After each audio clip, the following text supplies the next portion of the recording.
기후가 변한다는 것은 그로 인한 물리적 피해가 생기는 것이다. 줄이지 않으면 너희 나라는 많은 고통을 겪게 될 것이다.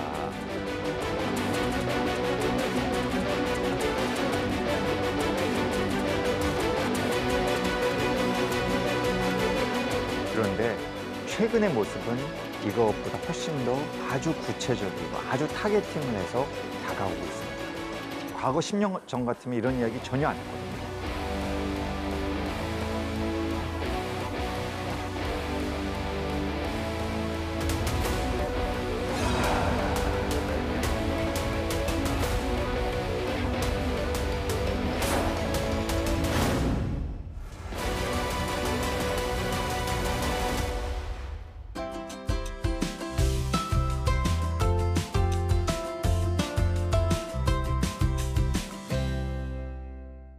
얼마 전 세계 기상기구에서 중요한 발표가 있었습니다. 2023년, 작년이죠. 산업혁명기에 비교해 볼 때 한 180년 정도, 170년 정도 지났는데 지금 보니 1.45도 증가했다라는 발표가 있었던 거죠. 그래서 과학자들이 이 기후변화를 과학적 관점에서 연구를 20세기 중반부터 본격적으로 하기 시작한 겁니다. 해보니 19세기 중반부터 탄소 배출이 서서히 늘어나더라. 그러한 탄소 배출의 증가 속도가 점점 빠르게 이루어져 왔다. 이런 어떤 가능성이 존재한다는 것을 생각해낸 것이고요. 결국 여기서 중요한 것은 과학자들이 두 가지 명제를 생각해낸 겁니다. 자, 첫 번째, 정말 지구는 뜨거워지고 있는가? 뜨거워지고 있다라는 명제가 참인가 거짓인가? 이게 중요한 하나의 명제죠. 두 번째 명제, 이게 사실은 저 같은 경제학자 눈에는 더 중요합니다. 만약 뜨거워지고 있다면 그것은 인간의 경제활동 때문이다. 이것이 과연 참이냐 거짓이냐? 이 두 가지를 가지고 50년에 걸쳐서 과학자들이 지속적으로 논쟁을 해온 겁니다. 결론, 첫 번째 명제, 참이다. 즉 지구는 더워지고 있다. 그 증거가 바로 2023년도가 산업혁명기에 비해서 1.4도 올랐다라는 것이 이제 그런 증거인 것이죠. 그 사이에도 계속 지속적으로 기온은 상승해 왔다는 것이고요. 자, 두 번째 명제, 고기후하는 연구하는 분들에 따르면 과거에도 이렇게 더운 적은 있었다. 지금 이것도 특별하게 다른 것은 아니지 않는가라는 문제제기가 당연히 과학계에 있을 수 있는 거죠. 그런데 과학자들이 발견한 것은 산업혁명기부터 지금까지 뭐 길게 보면 200년 아니겠습니까? 이 짧은 기간 동안 상대적으로 이렇게 빨리 기온이 오른 적은 없었다라는 것이고요. 이것은 결국 산업혁명기 이후에 인간이 대량으로 기술과 결합해서 사용한 화석 연료 때문이다. 그래서 과학자들은 드디어 21세기에 들어서 이 논쟁은 종식됐다라고 선언을 한 거죠. 지구는 뜨거워지고 있고 뜨거워진 이유는 인간의 먹고 살기 위한 활동 때문이다. 그래서 그 결과물이 지속적인 지구의 온도 상승, 그에 따른 다양한 기후변화 형태들이 드러나게 된 거죠. 그런데 일반적으로 기후변화다, 또는 최근에는 기후변화란 말보다는 기후위기다 이런 말을 많이 쓰죠. 이 기후위기, 전형적인 환경 문제 아니냐. 우리나라가 경제 성장하면서 많은 환경 문제를 겪지 않았냐. 뭐 대기오염이다, 또 수질오염이다, 뭐 폐기물, 쓰레기다, 여러 문제들이 있었는데 그 중에 이제 글로벌하게 생기는 문제가 바로 기후변화 아니겠냐. 환경 문제입니다. 이런 식의 반응들을 많은 분들이 하시죠. 그런데 기후 문제가 경제 문제라고 이야기하는 이유는 두 가지에 근거합니다. 첫 번째는 기후가 변한다는 것은 그로 인한 물리적 피해가 생기는 것이다. 그래서 이것을 우리가 물리적 리스크다 이런 말을 쓰죠.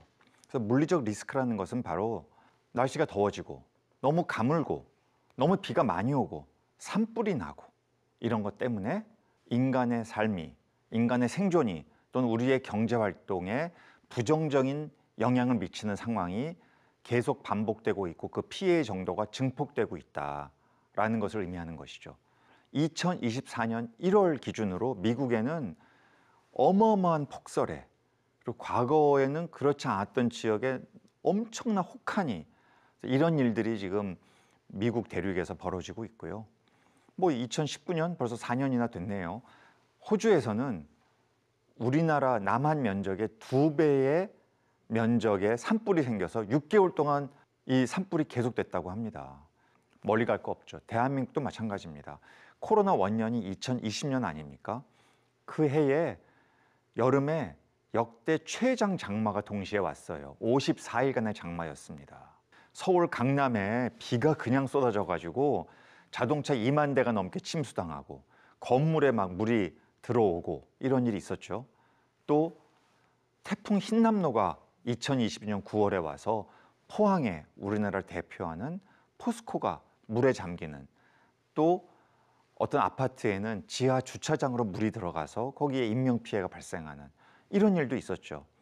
그런데 날씨가 더워지고 너무 가물고 너무 비가 많이 오면 당장 경제적인 피해가 있는 거예요. 기업이, 공장이 물에 잠기고, 너무 날씨가 더워서 또 가뭄이 들어서 농산물이 생산이 안 되면 농산물 가격이 폭등하고, 우리나라처럼 많은 농산물을 수입해서 가축의 사료를 먹이는 이런 나라들, 우리나라는 곡물 자급률이 20%도 안 됩니다. 우리나라 쌀만 많이 나죠. 다른 사료용은 다 수입이에요. 100%. 수입을 하고 싶어도 돈이 없거나 물량 자체가 없어서 못할 수도 있는 거죠.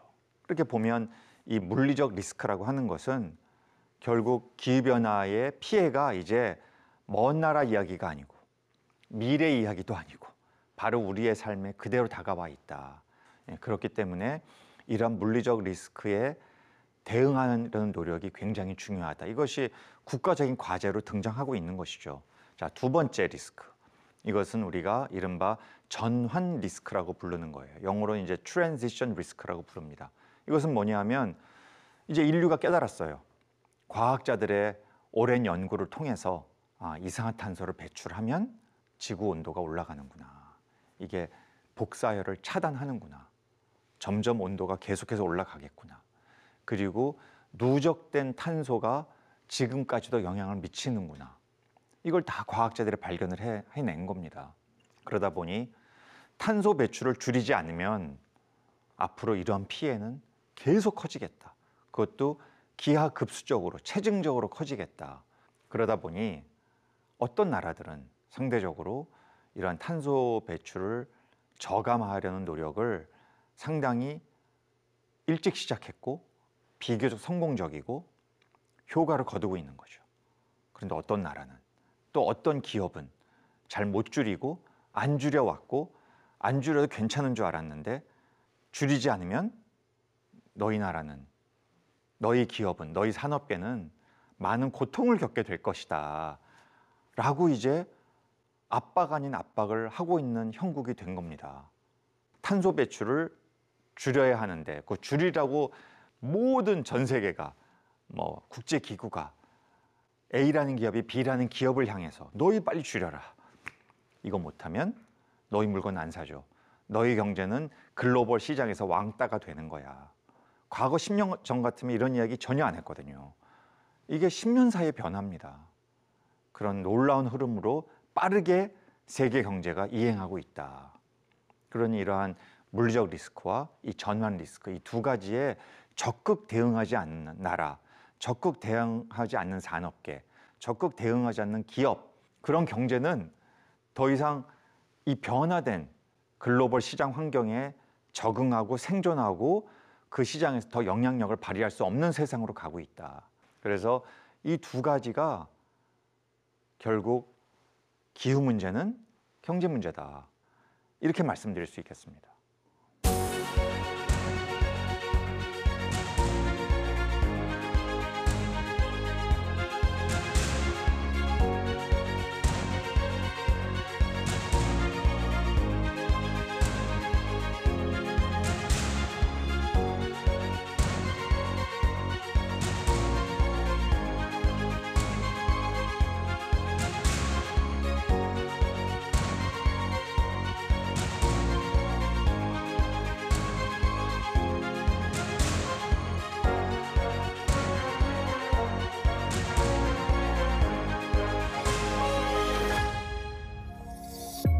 선진국의 대응, 결국 이것은 앞에서 말씀드렸던 전환 리스크, 이제 변화에 가야 되기 때문에 이것과 직결되는 문제입니다. 이것은 많은 모습으로 드러나고 있는데요. 뭐 우리 국민들께서 익숙한 것은 국제 회의를 합니다. 협약을 만들어요. 그래서 우리 같이 줄입시다. 각국은 목표를 세우시오. 앞으로 5년, 10년 동안에 얼마를 줄이겠다. 그런데 솔직히 30년 동안 아주 효과적이었다고 보기는 힘듭니다. 개도국은 우리는 이제 먹고 살아야 되겠다. 우리는 싼 발전원인 석탄으로 열심히 전기 만들어서 그 전기 써야 되겠다라고 이야기하고, 그렇게 하면 기후변화 문제 심각해집니다라고 선진국이 아무리 얘기해도, 그래? 역사적으로 너희가 탄소 배출 많이 하지 않았냐? 미국이 너희가 역사적으로 압도적인 1위 국가 아니냐? 이제 우리는 좀 경제 성장도 하고 우리 국민을 먹여 살리려고 하는데 거기에 딴지 걸지 말라. 이게 이제 개도국의 입장이에요. 그러니 국제적으로 이런 탄소를 줄이기 위한 국제적인 노력이 그렇게 성공적이지만은 않았다. 왜냐하면 많은 정치, 사회, 경제적인 이슈가 여기에 다 내재되어 있기 때문이죠. 그런데 최근의 모습은 이것보다 훨씬 더 아주 구체적이고 아주 타겟팅을 해서 다가오고 있습니다. 첫 번째, RE100이라고 하는 거예요. 100% 재생 가능한 에너지로 만든 전기만을 쓰겠다는 하나의 글로벌 캠페인입니다. 영국의 본부를 둔 시민단체가 앞으로 전기는 재생 에너지로 만든 전기만을 쓰는 한번 캠페인을 열어보자, 이 운동을 했는데 이게 한마디로 대박이 난 겁니다. 2014년에 시작했는데요. 그 10년 사이에 420개가 넘는, 우리가 들으면 다 아는 기업들, 이런 기업들이 다 여기 아리백 캠페인에 너도 나도 앞다투어 가입을 한 겁니다.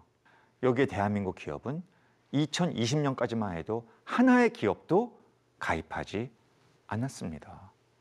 우리에겐 그것이 그렇게 중요한 문제라고 생각을 안 한 거죠. 더 놀라운 사실, 애플은 주식시장의 시가총액이 1, 2위를 다투는 세계 최고의 기업이라고 해도 과언이 아니죠.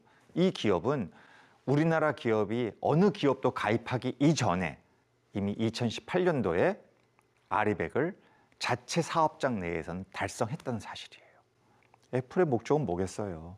우리 물건 전 세계 많은 사람들이 너무 사랑해주고 너무 사주기를 바라는 거 아니겠어요? 이게 결국 이윤을 추구하는 기업의 본래적인 속성입니다. 이거를 절대 부인할 수가 없어요. 그런데 그 과정에 기후변화 이슈가 매우 중요하다. 이거를 우리가 진심으로 해결하기 위한 노력을 하지 않으면 결국은 소비자, 투자자가 우리 물건을 외면할 것이다 라는 그 생각에 애플의 CEO들이, 임원들이 동의한 겁니다.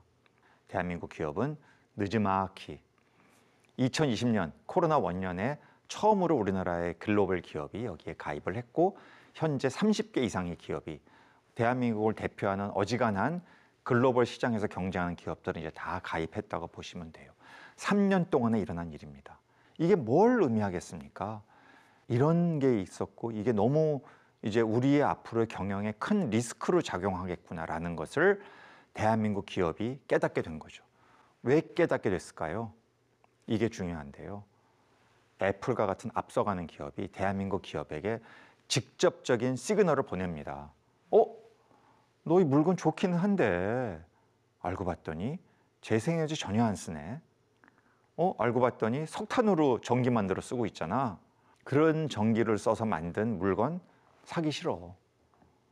왜? 그걸 많이 사면 살수록 뭐가 배출되는 거니까. 탄소가 배출되니까. 그렇게 배출되는 탄소가 글로벌 기후변화에 영향을 미치기 때문에 너희가 배출한 탄소 때문에 미국 국민이, 우리 기업의 종업원이 고통을 받아. 이 논리가 아주 명확하거든요. 그러니 반도체를 납품한 대한민국 글로벌 기업을 상대로 너희 빨리 아리백 안 하고 노력 안 하고 게으르고 하면 우리 너희 물건 안 쓴다. 너희 말고도 이거 반도체 잘 만드는 기업 있어. 우리 그쪽 물건, 그쪽은 아리백 열심히 하고 잘하던데? 이렇게 가는 거죠. 그러니 우리 기업들은 글로벌 리딩 기업의 압박에 따라서 이제는 그 노력을 하지 않을 수 없는 상황으로 가게 된 겁니다. 이건 기업의 생존의 문제고, 그렇다는 얘기는 그 기업에서 소득이 생겨서 일자리가 만들어져서 삶을 영위하는 수많은 사람들에게, 협력 기업에게 다 영향을 미치는 문제가 되는 겁니다. 이게 첫 번째, 기업이 주도하는 이 탈탄소 대응의 큰 흐름이고요. 두 번째는 ESG라는 게 있어요. ESG는 이제 E는 환경, S는 사회, G는 지배 구조라는 건데요. 이 중에서 가장 중요하고 가장 글로벌하게 이슈가 되는 것은 제일 앞에 있는 E입니다. 환경. 그 중에서도 기후, 그 중에서도 탄소 배출이에요. 그러니까 그냥 그 E를 environmental로 얘기할 수도 있지만 이미션이 배출이라는 뜻이거든요. 탄소 배출이라고 이해해도 될 정도로 지금 ESG의 E는 탄소 배출 문제입니다. 우리가 너희 회사의 주요 주주인데 알고 봤더니 너희 탄소 배출 줄이는 거에 전혀 진심이 아니네. 앞으로 계속 그렇게 하면 우리 돈 뺄 거야. 이게 또 얼마나 무섭습니까? 기업이 자본을 확보해야 공장을 짓고 물건을 만들어 팔 거 아니에요. 결국 투자를 받거나 대출을 받아야 되는데 이 두 가지가 다 안 되는 겁니다. 세 번째 흐름이 있어요. 이것은 한 국가가 다른 국가를 상대로 말 그대로 무역 규제를 하는 겁니다. 그 무역 규제 이유는 탄소 배출을 많이 한다는 이유로. 과거의 자유무역 시대에는 이런 식의 무역 규제는 절대 용인될 수 없었어요. 세상이 바뀌었어요. 우리 A국은 너희 B국을 상대로 기후변화 때문에 무역 규제를 하겠다라고 선언하고 실제 행동으로 돌입하겠다는 겁니다. 그 사례가 이미 유럽연합과 한국의 관계에서 시작됐습니다. 이미 2023년, 작년이죠. 10월부터 유럽연합이 시도하는 탄소 국경 조정 제도라는 제도가 그 시범이 시작됐어요. 그리고 2026년도가 되면 앞으로 2년 후죠. 본격적으로 이 규제가 도입될 예정입니다. 우리나라의 그 해당 품목을 수출하는 기업은 꼼짝없이 거기에 대한 탄소 배출에 대한 비용을 부담하지 않았기 때문에 물건 팔 때마다 물건값에다가 마치 세금을 매기는 것처럼 비싼 물건을 유럽연합에 팔아야 되는 상황으로 가고 있는 거예요. 그러면 당연히 그 기업의 물건에 대한 경쟁력은 어떻게 되겠어요? 떨어질 수밖에 없겠죠. 물건값이 비싸지는 거 아니겠습니까? 그래서 그 제도로부터 피해를 받지 않도록 하는 근거를 대한민국이 만들어내야 되는 거죠. 그렇지 않으면 앞으로 몇 년 뒤에 갑자기 이제 수출 물량이 뚝뚝 떨어지는 일이 철강 산업부터 시작해서 생겨날 수 있는 겁니다. 그런데 이게 짧게 보면 위협이지만 대한민국 철강 산업에, 길게 보면 다른 나라들은 하지 않으면, 근데 우리는 열심히 하면 어떤 일이 생기겠어요? 그 나라가 유럽연합에 수출하는 물량은 점점 떨어질 것이고 그 물량을 대한민국 철강 산업이 흡수할 수도 있다. 그렇지 않습니까? 우리는 제대로 준비했으니까. 그래서 앞으로 이런 것들을 잘만 활용하면 위협이지만 동시에 기회가 되고 우리나라 산업의 경쟁력을 올릴 수 있는 기회가 된다. 그렇기 때문에 새로운 부가가치의 기회로 삼자. 새로운 제도를 도입해서 탈탄소 경제로 가자라고 활용을 하게 된다면 앞으로 5년 뒤, 10년 뒤에는 길게 보면 한국 경제에 득이 된다. 한국 경제가 이 완전 선진국의 일원으로서 글로벌 시장에서 변화된 탈탄소 무역 규범의 시대에 오히려 한국 기업이 끌려가는 것이 아니라 이걸 선도해 갈 수 있는 상황까지도 가볼 수 있지 않겠냐. 이렇게 말씀드릴 수 있겠습니다.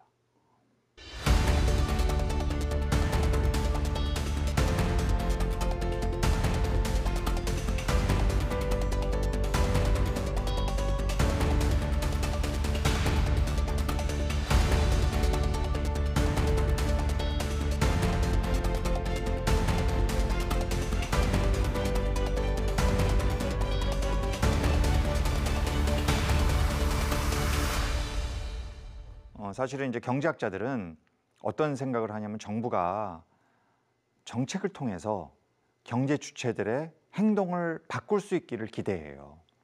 왜냐하면 가만 놔두면 경제 주체들은 스스로 탄소 배출을 줄이기 위한 노력을 별로 하지 않습니다. 왜냐하면 귀찮은 일이고 돈이 더 들어가는 일이고 힘든 일이거든요. 그렇기 때문에 경제학자들은 정부가 잘 고안된 스마트한 정책을 통해서 경제 주체들로 하여금 탄소 배출을 줄이는 것이, 그것이 오히려 나에게 득이 되겠다라는 식의 의사결정의 전환을 가져올 수 있기를 기대하는 거죠. 한 경제에서 탄소 배출을 하는 부문을 크게 보면 네 부문으로 나눌 수 있습니다. 하나는 발전, 전기 발전하는데 탄소 배출하거든요. 두 번째 산업, 산업에서도 많이 나와요, 탄소가. 세 번째 수송이에요. 우리가 운전하죠. 지하철, 버스, 뭐 KTX 이거 다 뭐 전기로도 많이 가지만 그 전기도 결국 탄소 배출하면서 만드니까 여기서도 탄소 배출이 많이 돼요. 네 번째 건물, 방송국도 전기 많이 쓰죠. 온수도 제공해야죠. 따뜻하게 만들어야죠. 이 모든 것들이 탄소 배출하는 과정에서 나타납니다. 그러니 경제학자들은 이런 생각을 하는 거죠. 어떻게 하면 탄소 배출을 줄이도록 경제 주체들에게 정부가 정책을 통해서 유인을 제공할 수 있을까? 그래서 그 유인을 제공하자 해서 경제학자들이 이른바 탄소세다, 뭐 환경세다, 배출권 거래제다, 또는 뭐 건물 같으면은 뭐 재생에너지 시설 설치 의무화 제도다, 자동차 같으면 뭐 전기차 공급 의무화다, 이런 것들은 다 정책을 통해 만들어지잖아요. 그래서 그런 걸 통해서 변화를 모색하게끔, 발전도 석탄화력 발전소는 매우 비싸게, 재생에너지는 많이 쓸 수 있도록 각종 금융이나 재정 지원도 해주고 이렇게 하는 겁니다. 산업이 제일 어렵죠. 어떻게 한순간에 석유화학을 없앨 수 있겠습니까? 그럼 플라스틱이 없는 세상이 되는 건데 플라스틱 없이 우리가 살 수 없잖아요. 지금 모든 게 다 플라스틱으로 이루어지는데. 그렇기 때문에 바이오를 원료로 하는 바이오 플라스틱, 이런 기술 개발을 할 수 있도록 정부가 어떤 기술 지원, 재정 지원을 해준다면 기업들이 이것을 개발할 수 있지 않을까? 그러면 앞으로 석유에서 추출한 원료를 통해서 플라스틱을 만드는 것이 아니고 해초류다, 농산물이다, 이런 걸 통해서 이른바 바이오 플라스틱을 만들어 본다든지, 아니면 기존의 플라스틱을 최대한도로 재활용률을 높이기 위한 노력을 해보게끔 한다든지, 여기에 정부가 여러 경제적인 지원을 해준다든지, 이러면은 사람들이 서서히 이게 더 여러 가지 이익이네 라는 식의 인식 변화, 행동의 변화를 가져올 수 있다는 거죠. 저 우려는 이겁니다. 너무 뒤처지다가는 못 쫓아간다. 이것을 하나의 새로운 부가가치 창출의 기회로 삼자. 대한민국이 얼마나 디지털 경제가 강합니까? 앞으로 이 디지털과 녹색, 즉 기후 문제를 해결하는, 극복하는 녹색이 결합되는, 그래서 녹색 기술과 디지털 기술이 결합되는 쌍둥이 전환의 시대, 이 두 가지의 힘으로 우리가 간다면 다른 나라보다 출발은 매우 늦었지만 10년이면 따라잡을 수 있다. 저는 그렇게 생각하고요. 사실 60년대 초반, 지금은 60년 전이에요. 그때만 해도 대한민국은 인도 다음으로 전 세계에서 못 살던 나라였어요. 지금 인도는 여전히 아주 후발 개도국의 위치인데 우리는 이제 그렇게 못 살던 수준에서 선진국이 돼 있다. 이거는 여러 가지로 경제학자들이 설명을 합니다만 정말 우리 국민이 갖고 있는 저력이 아니라면 이걸 해낼 수가 없는 거거든요. 이제 그 60년을 마무리하는 이 시점에 새로운 거대한 도전이 우리 앞에 놓여 있는 겁니다. 당연히 어려워요. 절대 안 쉽습니다. 그러나 포기할 수 없다. 기후 문제는 생존 문제고 경제 문제고 대한민국의 지속 가능한 발전, 미래 세대를 위한 필수 불가결한 문제다. 여기에 우리가 생각을 하나로 모아야 합니다. 그렇기 때문에 이제 앞으로 이 탈탄소 시대에 맞게 정부는 효과적인 정책을, 스마트한 정책을 최선을 다해서 만들고 집행해야 하고요.